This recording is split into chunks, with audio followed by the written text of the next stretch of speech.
The Fabulous 413 podcast is funded by Ski Sundown in nearby New Hartford, Connecticut, offering first-timer lesson packages for beginner skiers and snowboarders. Online registration available at skisundown.com. Winter made better. The Fabulous 413 podcast is funded by UMass Amherst School of Public Policy. Admissions now open for graduate programs in 2025. Learn how to become a changemaker at umass.edu/SPP. Welcome to the Fabulous 413. I'm Khalees Smith. And I'm Monty Belmonte. Later in the show, if laughter is good medicine, there's a place in Hadley that's been teaching remedies for just over a decade, and we'll head to Happier Valley Comedy to hear what's next for them as they start their second expansion. And we're still not sure if there's life on Mars, but our resident astronomer, Mr. Universe, shows us how the returning OSIRIS-REx probe has discovered the ingredients for life as we know it on the asteroid Bennu. But first, a celebration of peace and local history through an audio documentary taking an auditory snapshot of two of the area's most notorious activists, Wally and Juanita Nelson. I know that the hope of the world is that we stop the matter of killing. And that means then we must stop the matter of pain for the killing. Just that simple. You don't create change by doing something one day a month or one day a year. It has to be your whole life. Eyes on Freedom, Evolving Gifts of Simple Nonviolent Living, an audio documentary on the lives of civil rights activists, war tax refusers, supporters of local agriculture, and advocates of simple living, Wally and Juanita Nelson. It will premiere at the Sunderland Public Library tomorrow, Tuesday, February 4th at 6:30 p.m. A second opportunity to hear the documentary will be at the Arms Library in Shelburne Falls on Friday at 6:30. Michael Klein and Carrie Noble Klein worked with production assistant Nicholas Boyer to create this documentary, which was commissioned by the Nelson Legacy Project, which seeks to bring the Nelsons' ideas and beliefs to the world. Carrie Noble Klein joins us now. Carrie, tell us where your relationship with the Nelsons begins. I heard about the Nelsons before I ever landed in Massachusetts. I was working on nuclear disarmament and safe energy in Minneapolis, and a colleague of mine and friend went to a conference at Woolman Hill, which was then a conference center. Now it's the Quaker Retreat Center. Right there on 5 and 10 in South Deerfield. And he came back talking about Wally and Juanita Nelson. And I then continued my life path and went to the University of Massachusetts. And I was right in their backyard then, and also a war tax refuser, and therefore involved with the seizure of the Keeler Corner home in Coleraine. Mm-hmm. And of course, Wally and Juanita were pivotal in that. I, like a good tax refuser, received my lien letter from the IRS and thought, okay, now I got a passport to go to the Lean On Me group meeting at the Nelsons' cabin. You know, on a good day, when we're not at war, I believe it's 62 cents of every tax dollar goes to fund killing. And so it's not an option to say, well, I'm going to send 38% of my taxes, the rest to all the other good stuff. It doesn't work that way. Then it'd be 62% of that. So instead, I and others talked about taxing ourselves, and I sent money to victims of the Contra War in Nicaragua. I was active fighting that. And to educational programs. I really believe in education. But I learned so much from the Nelsons, from what they said and from their attitude and their aura and their demeanor and the way that they were living their lives. I'm certain we were meeting in the evening, and therefore there were no electric lights. Mm-hmm. Didn't matter. There was a warm feeling in the room, a feeling of support and excitement. And that's what surrounded the Nelsons. They were part of a deep community, and that's what we need now. They helped create the community, and they benefited from it. I don't think they were ever lonely.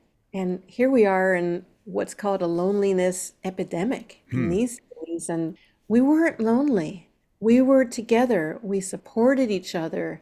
These people on less than an acre raised enough food that they could put it up to last all winter long and not have to buy and be part of the war economy. Juanita, when she wasn't gardening or organizing, was writing or putting up food, homesteading, or reading Tolstoy. Tolstoy talked about, well, what do you really do if you want to end poverty? Get off people's backs. And what that really means is stop buying food that is made far away so that the people in those places can raise their own food and have their own healthy economy and foster that in your own community. And as Mary McClintock says in the piece, people were not thinking that way. And it was Juanita Nelson's influence, Wally's first, but she lived longer and she helped start the Community Harvest Supper and then Winter Fair to encourage people who grew food for sale to save some for the winter months to sell. And now we can grow and buy local food in the winter. Juanita was very firm. The reason she didn't go to many demonstrations or do a lot of public activity was because she wanted to create the revolution. She wanted to lay the groundwork for how we would live. Speaking with Carrie Noble Klein, who is one of the producers of this new audio documentary, Eyes on Freedom, Evolving Gifts of Simple Nonviolent Living. It tells the story of Wally and Juanita Nelson, who were war tax resistors, subsistence farmers, and who were instrumental to so many people in the Valley. They lived on Woolman Hill after living in, I believe, Pennsylvania, and then New Mexico, and then making their way out here. And some of the names that you've mentioned so far, Randy Keeler, Betsy Corner, Chuck Collins. Randy Keeler just passed away and, was famous for helping to be the inspiration behind the Pentagon Paper release because he went and served jail time for not participating in the Vietnam conflict. Chuck Collins has been on the show before talking about giving away his fortune, his Oscar Mayer Wiener fortune, to not participate in this system that the Nelsons were so inspirational in living a life that was an example to so many others. What's interesting is that, we're in the midst of Black History Month, and they were icons. They were friends with Martin Luther King Jr. They were in many ways inspirational to him committing to a lifestyle of nonviolence as opposed to just nonviolent protest. My name is Ellen Levy Bates. I had a picture with Uncle Wally and Martin Luther King. After his house was bombed, King was like, how far do you take this nonviolence thing? That was before King went to India and really got the understanding about nonviolence. Apparently, he had just thought of it as a tactic. You just do it in a demonstration. You don't have to apply it in your life. And Wally felt it was a lifelong commitment. And yet, I believe if you were to ask Wally and Juanita, who were Black, what they thought about Black History Month or Black history, they would not want to focus on that at all. They had a very particular bent towards race and racism, despite experiencing some of the most horrible racism through the Jim Crow era. Can you talk a little bit about their perspective that comes through in this documentary on that? Sure. Of course, there are a lot of people opposed to Black History Month because why do we put what's so important in the box of 1 out of 12? Mm-hmm. But their reasons, the Nelsons did not believe in race. Wally had a shirt that said white crossed off, black crossed off, yellow, red, each crossed off, and what was left was human. And then Juanita inherited that shirt and wore it proudly. They had seen too much of segregation. They had been very involved in the farm workers boycott, Farm Labor Organizing Committee, and Wally had been on a hunger strike for, I believe, 21 days in front of the Acme supermarket. They were against injustice toward anyone and everyone. And that's why they were against segregation, not because it was targeted against Black people. And in fact, Wally went on an early freedom ride that was half white people and half Black in quotes. And one of their very close white friends in the civil rights movement was very seriously beat up and then kicked out of the movement for the color of his skin. That was extremely painful to the Nelsons. And it just deepened their view that there's only one race, there's a human race, and if we believe in justice and equality, we need to live more simply and we need to see each other as the beings that we are. I was surprised as a young woman to find that they were against women's spaces. Wow, here it was for me, the 1980s. That was a common thing. Not for them. They just did not believe in keeping secrets from one another and organizing behind people's backs. As Court Dorsey says in the production, if the police wanted to join a meeting, they would say, "Come in, pull up a chair, don't talk too much." But you're welcome. Everyone's welcome. If we're going to make a different world that we can all live in, we have to do it together. And that was the essence. And as you said, Monty, they went through terrible, terrible times as Black organizers in the South. And they faced violence, and they both grew up with systemic violence, extreme poverty. And as they developed their views, really clarified that there is one race.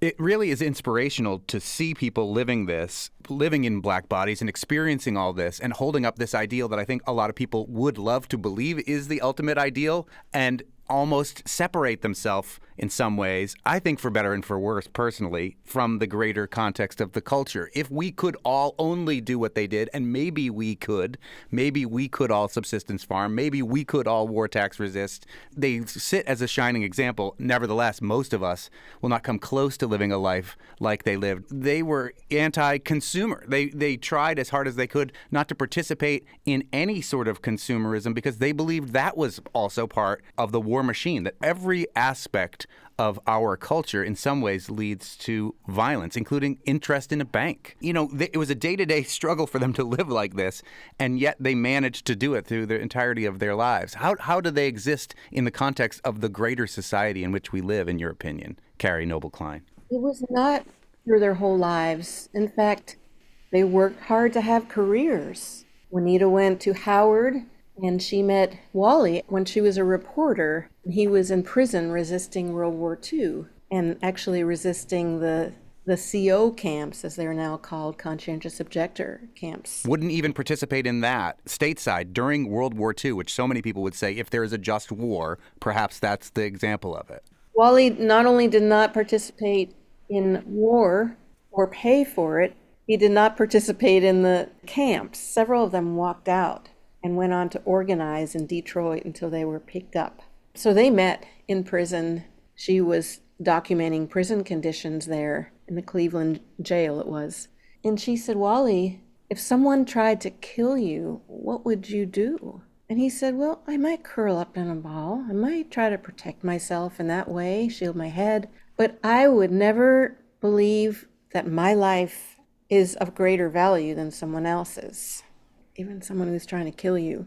And Juanita, who was more tough than soft, to her credit, she says very gently in the piece, and that really touched me. I think I was ready for it, but that touched me. But they did not always live the life that we saw them living in Woolman Hill. Mm-hmm. It was during the Vietnam War, as you'll hear in the production, Juanita was the one that Wally blamed for pushing them, really seeing things so clearly, seeing the effects of their actions. And they never claimed to be perfect. Their lives were a work in progress, as our lives are.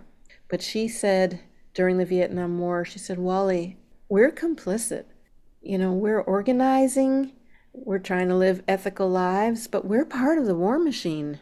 We're speaking with Carrie Noble Klein, who's one of the producers of this new audio documentary, Eyes on Freedom, Evolving Gifts of Simple Nonviolent Living, that chronicles the lives of Wally and Juanita Nelson, who for many decades made their home in Western Mass on Woolman Hill. There'll be an opportunity for the premiere of this tomorrow evening at the Sunderland Public Library at 6:30, and then a second opportunity this week at the Arms Library in Shelburne Falls on Friday. The other thing I love about the documentary, too, is, as you alluded to earlier, the impact they had on the agricultural community of the Valley, starting the Greenfield Farmers Market, starting the first ever winter farmers market in Greenfield that's now grown to a weekly thing as opposed to a yearly thing when they first started it.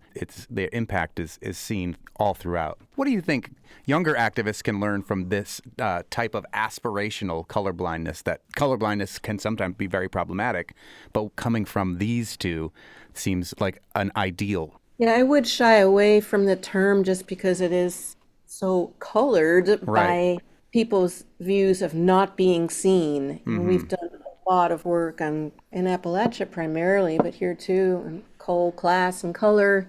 And Black people have often said to us, if you say you don't see color, you don't see me. So that's not a phrase I use, but the idea that we're all human.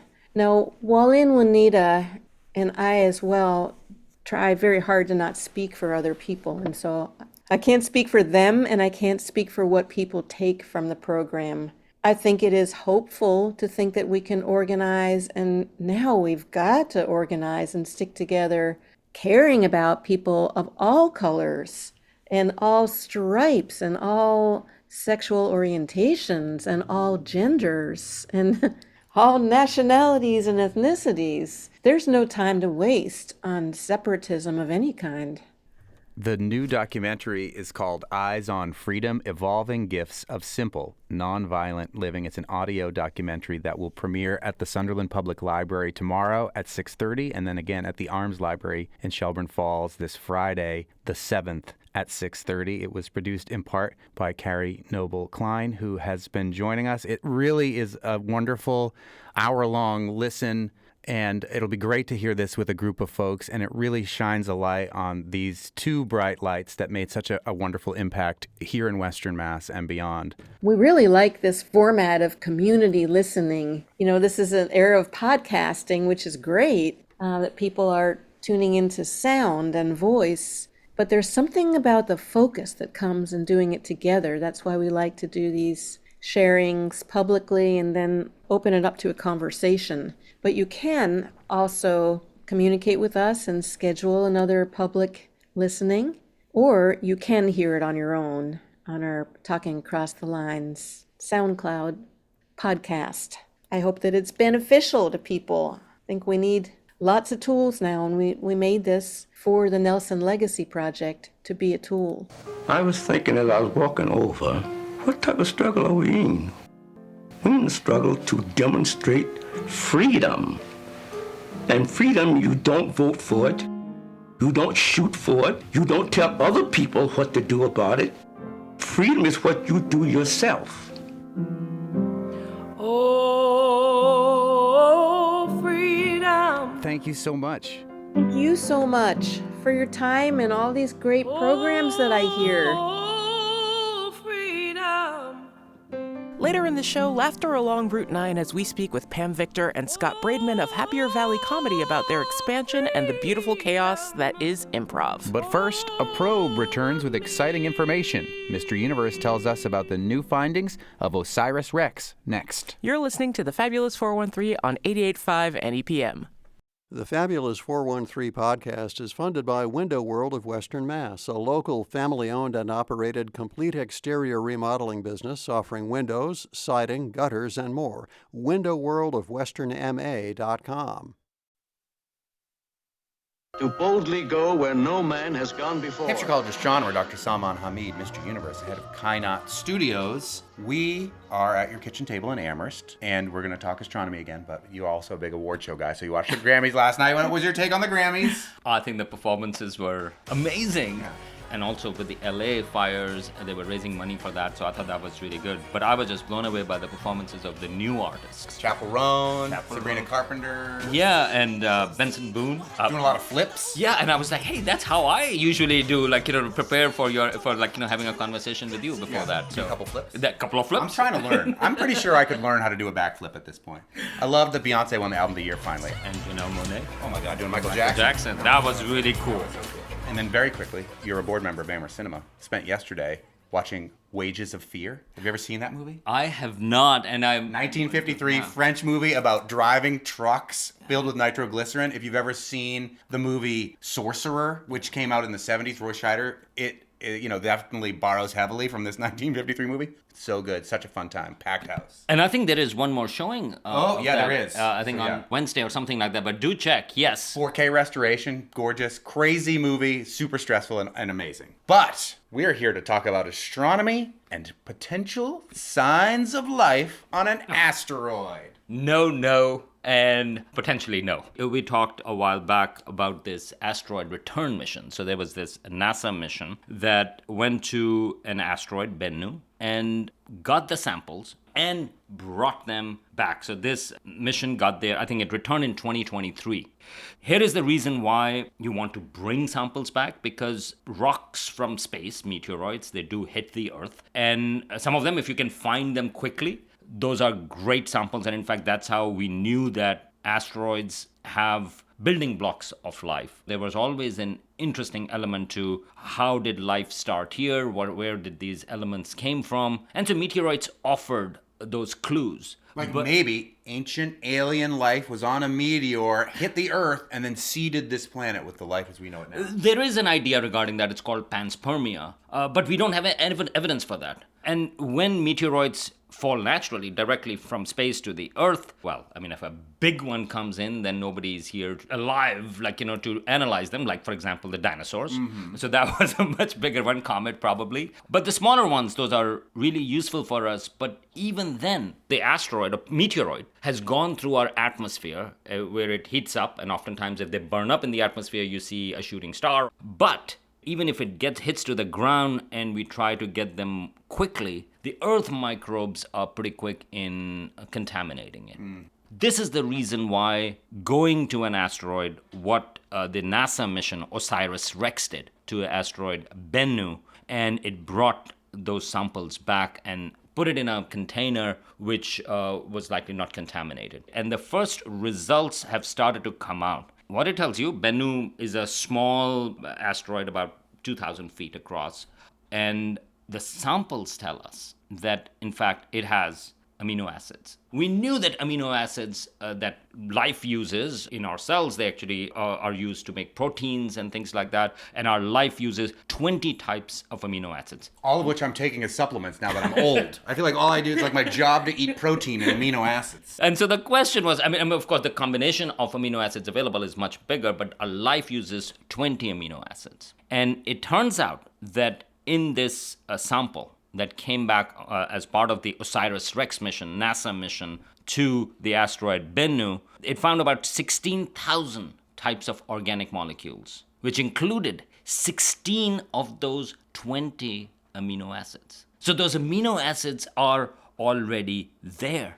And not just that, if you think about the molecule of life, the DNA, which has those nucleic acids, well, this sample has all of those nucleic bases. So you have proteins, you have the elements that make up the DNA, and so the likelihood, that these materials were brought, especially in the early history of the solar system, what it tells you is that these molecules were available in the solar system, and it looks like an abundance. Because here we go to an asteroid, we bring back samples, and those are already there. Like a small sample of one random asteroid that just was easy enough for NASA to get to and bring a sample back from, and already all of the pieces of the jigsaw puzzle to put life together, not all necessarily, but so many are there. And the only thing missing right now is one solved puzzle of even one atom of actual organic life. Right, and I think we're going to get there, but that is a big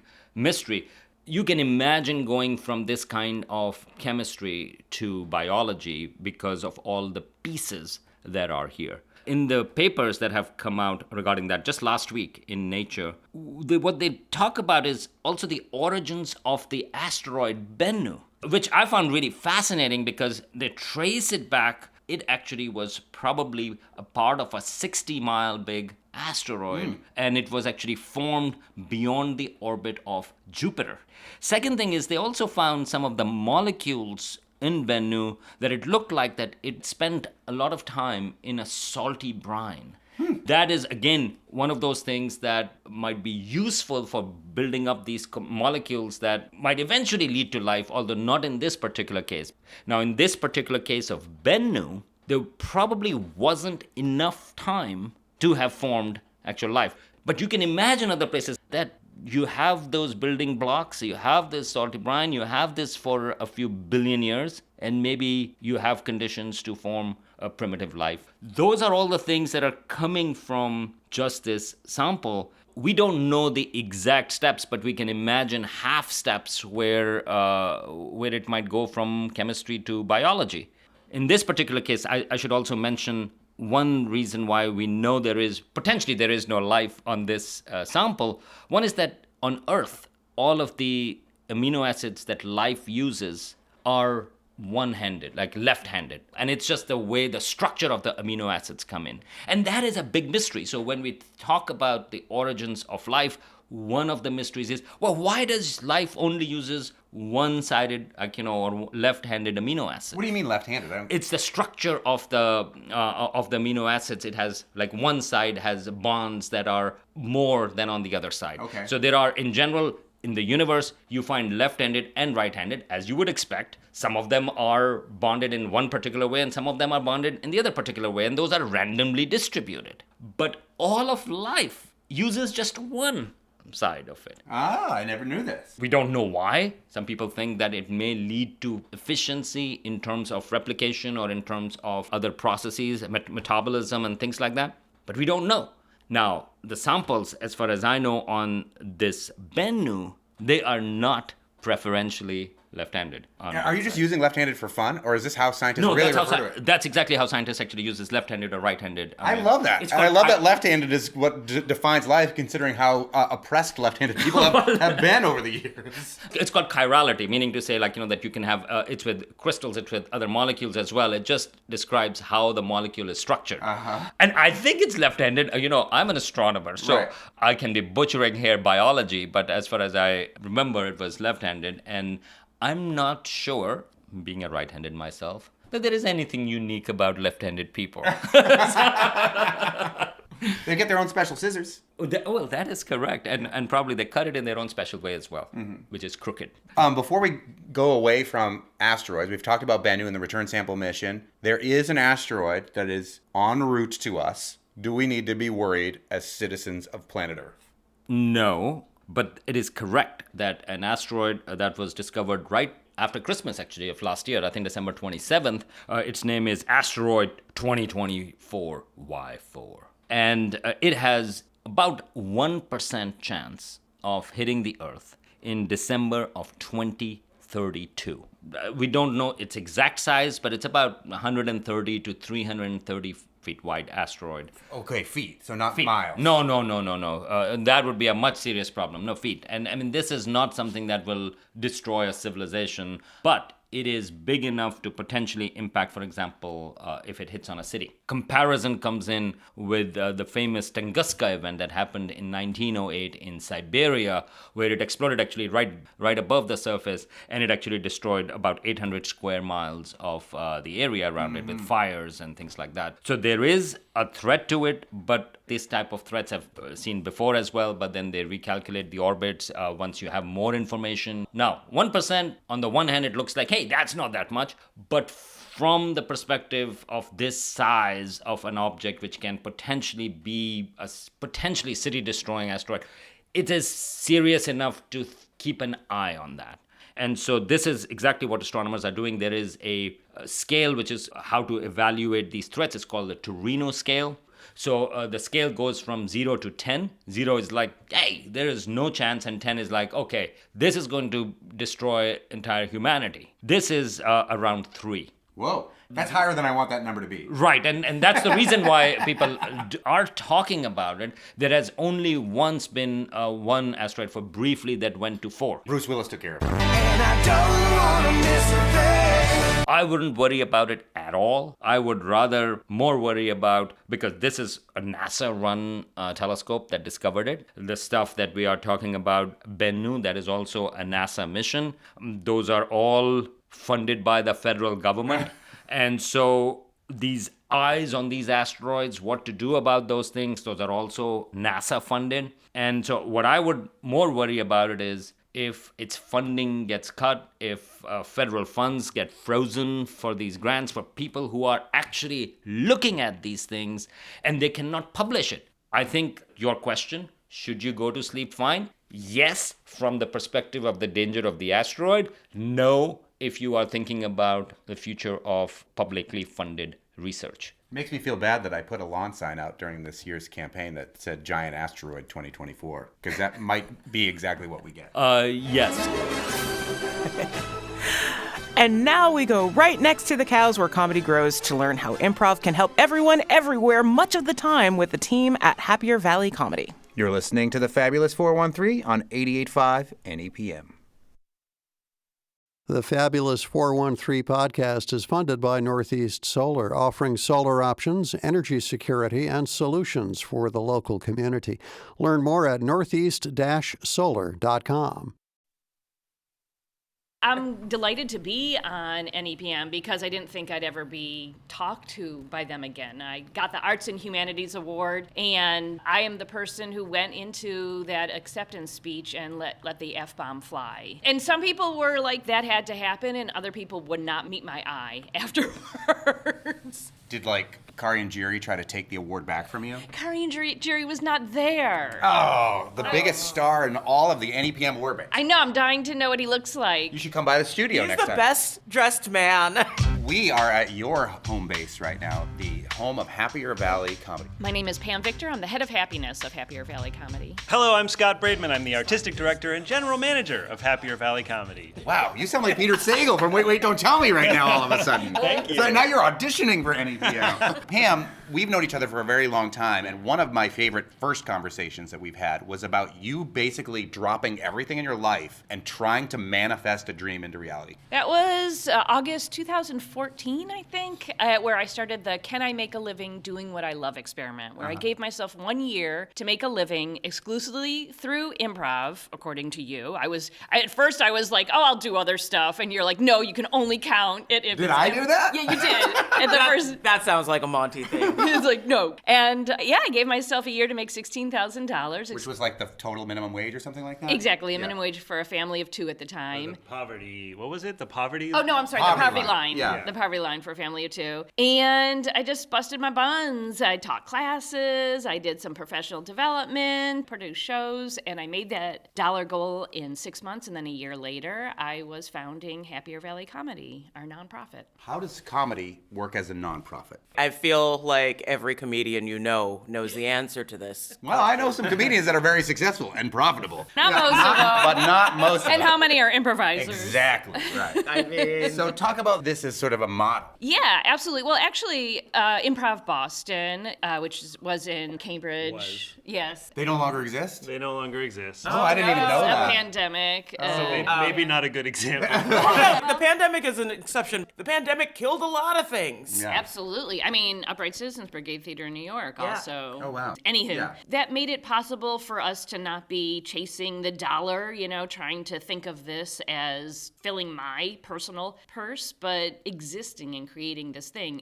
And we became available for grants, which ended up, turning out pretty well. And we're going to get to that in a quick second. But from going through this, you trying to live on the poverty line doing what you love, improv, has grown over the years since 2014 into now you have multiple staff members, including Scott here. Scott, how did you get into this world of Happier Valley Comedy? Well, I had been improvising for a long time. I actually started as an undergrad at UMass in Mission Improvable, which had been going for 15 years when I got there and is still going, and they're still wearing the same t-shirts and doing the same format. Exact same t-shirt, so smelly. It's like a band uniform. This is nothing but holes. You will wear that t-shirt.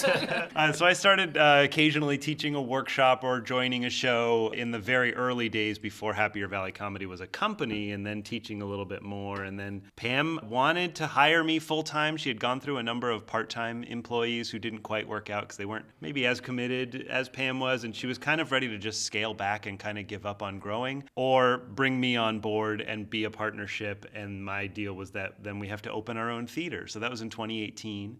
She managed to hire me at the same pay that I was getting at Whole Foods, where I was the produce buyer at the time. And you don't have to be there at 4:30 in the morning for improv comedy. That's right, I don't. Produce buying is its own improv comedy. Yeah, I bet. That's right.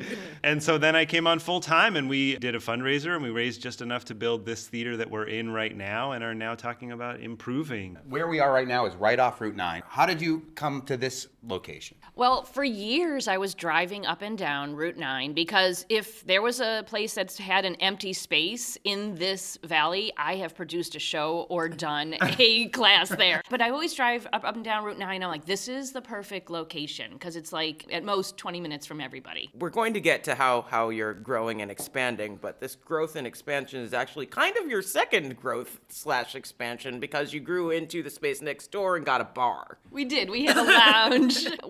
Scott and I don't know anything about business. I mean, we know more now, but going into it, we're literally just improvising how to business. Well, the work comes home. Exactly. Well, it's a philosophy, and we apply it to all facets of our life. So, yeah, we had a lounge for a little while, which was so much fun. Got to work behind a bar, and we put on like trivia night and music stuff. And what we discovered was we learned a couple things. It was so much fun, and we discovered it's really great if we stay in our lane and grow directly. And also we discovered that our community really doesn't drink much except for seltzer. Not a huge markup on seltzer. No, we sold a lot of $2 seltzer and not a lot of wine. So yeah, it made more sense for us to stay in our lane, expand our theater in the other direction, and let go of the lounge. So sort of in the middle of last year, Pam Victor, the head of happiness at Happier Valley Comedy, you kind of hit a fork in the road. Well, I'm going to turn this to Scott because actually what happened, we could just stay how we are for sure, and Scott really wanted a beautiful stage. I think Pam put it really well at one point. Like, our stage currently doesn't reflect the quality of the work we're doing on it. So just having some theatrical lights, a simple set, a little bit more space to play on the stage, and really importantly, there was no way to make this stage accessible. It is up 3 steps. Mm-hmm. Next door, where we're about to build our new theater, the stage will be on ground level, and the audience, the last 4 rows will be on risers. So that solves the sightline problem and also makes it so that anybody can perform on our stage, which is not currently the case. And then he gave me this big price tag. And that's when I went to the board and had my ay moment. It were around $200,000. And for the gal who was trying to make $16,000 in a year, that number feels like, what? We made, over the course of like 18 months, about a quarter of that. And in the meantime, Scott had procured this fantastic matching grant that we had to match for $115,000 from the Massachusetts Cultural Council. So I said to the board, I don't think it's going to happen. And one of our board members, Sally Eckes, is like, we're going to do it by the end of the year. And I said, no way. My optimism left me at that moment, and she said, challenge accepted. And then Sally the Great took over, and sure enough, she got it to us. By the end of last year, we had raised and had pledges to equal and unlock the $115,000 matching grant from the Mass Cultural Council. And if you're curious about Sally Eckes' name, go way, way, way, way back to our first year of making this show, where we went to go and meet her and her mom, because her mom had just won a Guinness record for having the most cookbooks in the world. Yes. Another quirky, weird thing about people here in the Valley. -2 degrees of separation. I think that people may know a little bit about improv and why it's an exciting genre, but you mentioned before in sort of passing that it's a philosophy. It is something that you then go and you teach workshops with businesses. You do professional development using the principles of improv. Yeah, because it really is. I was saying to one of our teachers, oh gosh, we just teach improv. And she's like, oh, Pam, no. Yeah. That's not what this Happier Valley Comedy is anymore. It is a community. Yeah, I use the tenets of and exercises of improv comedy and apply it to different things. So we could go into companies and use it to apply to communication, collaboration, connection, challenging conversations, team building, building resilience, wellness, and well-being. I would say, like, I'm the father from my big fat Greek wedding. He was with Windex. That Windex can cure anything. Rash. Somebody gave me the mati. Put some Windex. Oh, God, please. Give me the issue at work, and I'm going to find a way that improv can support it. And we're not learning how to improvise. It's not up on stage. We use the exercises as ways to practice these skills, like quieting the inner critic, or brainstorming more productively and positively together, or connecting together with pure authenticity. The philosophies of improv, the practice of improv really does branch out into every part of your life. Just at its most basic nature, the idea of just looking and listening at the person you're working with and finding the joy and the value in whatever choices they're making is life-changing. And using your voice, which is particularly important for marginalized communities and people who have been traditionally and historically quieted. Improv provides skills to give them the confidence to just stand up and say what they need to say.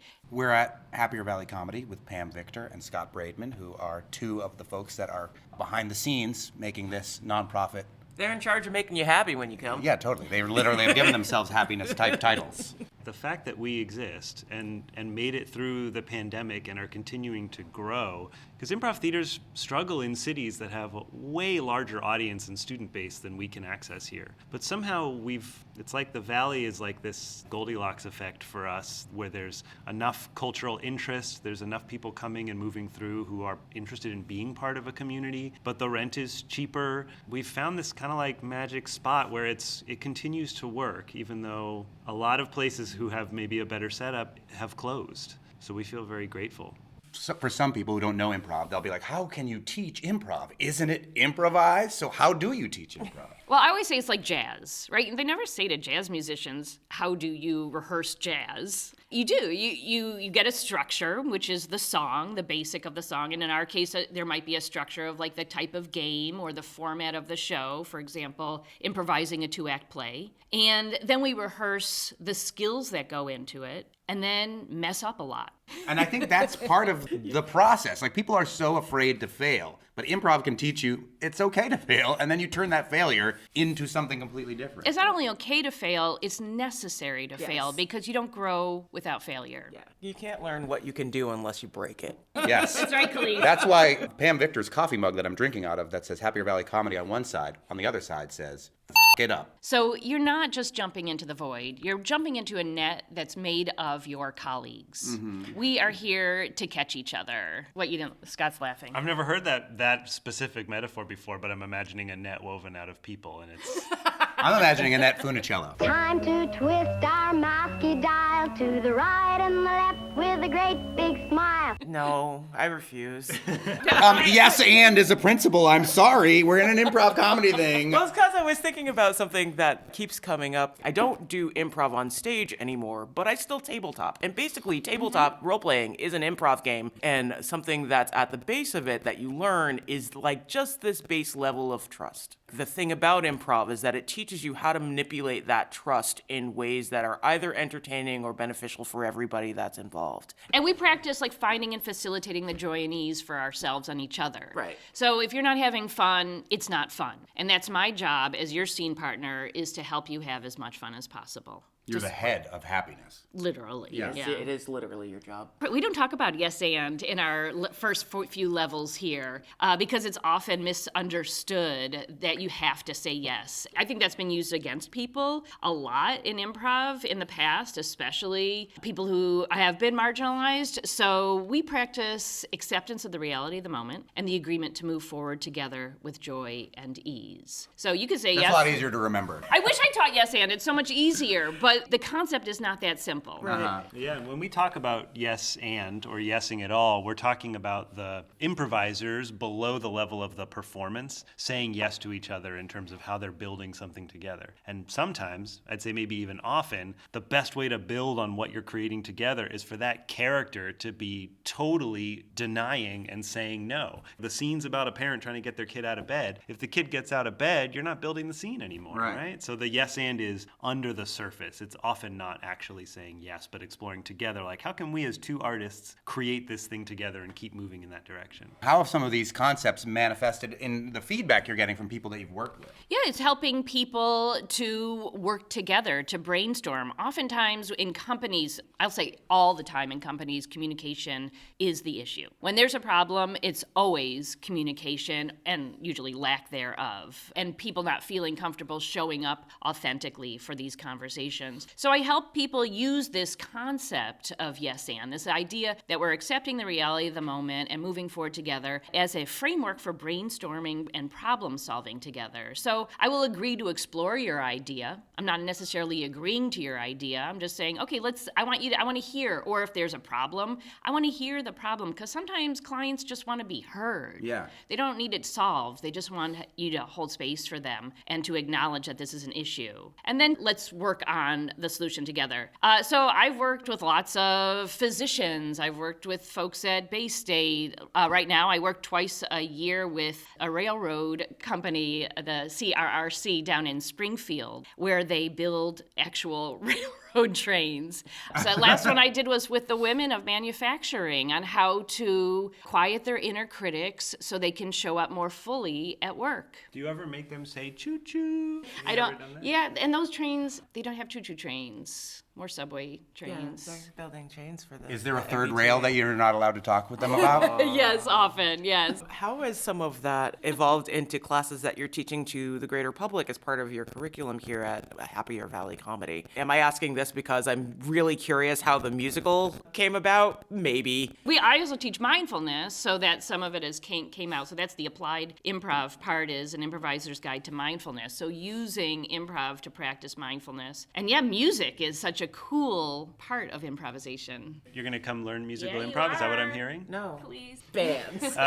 Musical improv is a blast. It's sort of just taking all the ideas of improv and kind of heightening all of it, right? It just making it a little bit harder so that it's a little bit more impressive, so that the mistakes we make are a little bit more fun and they lead to more stuff down the line. The Understudies perform, our musical improv show, the Understudies perform on the first Saturday of every month, and it's been selling out well before show day. So we have the musical on the first Saturday. On the second Saturday, we've been doing a show called Flip the Script, where we get a local playwright to bring in an unfinished play, and we cold read, we've never seen it before, the first 10 minutes of the play, and when we run out of script, we flip them, and then we improvise the rest of the play based on what came before, while the playwright watches in delight or horror. The third Saturday of the month is improv inspired by true stories that are told on stage. That's called Not in Charge. And then the fourth one, right now we're doing Scripted Unscripted, which is another theater and improv mashup. We have an actor coming in with a character from a scene in a published script, and they read all of their characters' lines in the scene in order without any changes, but they're paired with an improviser who has no idea what scene they're in, and somehow it magically works every time. It is magical. I mean, this whole thing, Pam, Victor,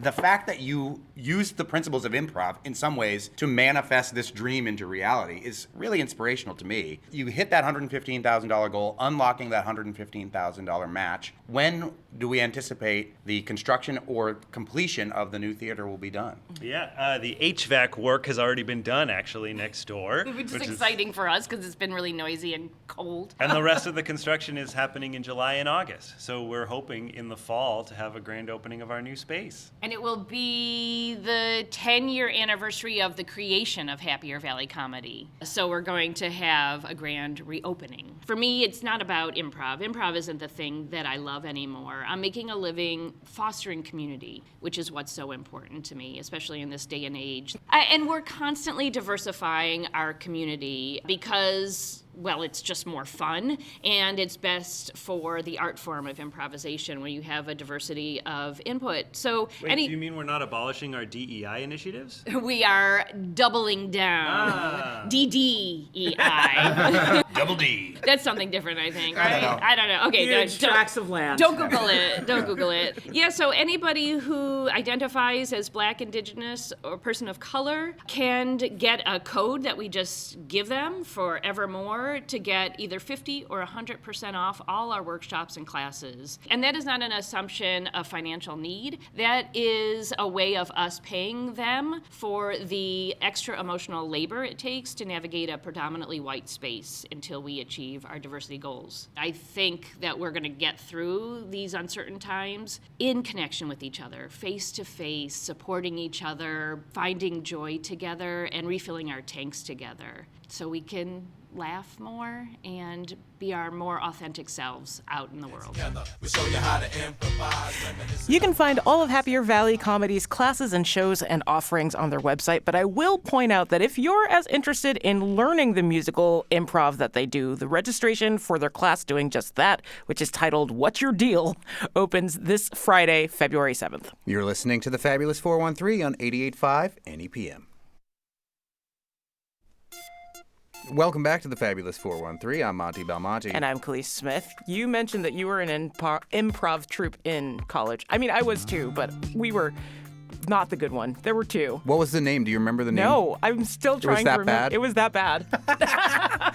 I was in an improv troupe called the Sweaty-Toothed Madmen. Oh my goodness. Which is taken from Dead Poets Society. Yes. When Robin Williams is trying to instruct the students to improvise about what this, I think it's some famous poet that's on the board that he's trying to get them to describe using whatever adjectives come to their mind, and Sweaty-Toothed Madmen is what they come up with. I mean, that's accurate for a lot of poets. Yeah, for sure. At least of the time. And I was in a rock band, and I was like, I'm not into comedy or theater or anything like that. And people were like, you're okay as a musician, but you're actually pretty funny, like in class. You should join this. And I was like, no.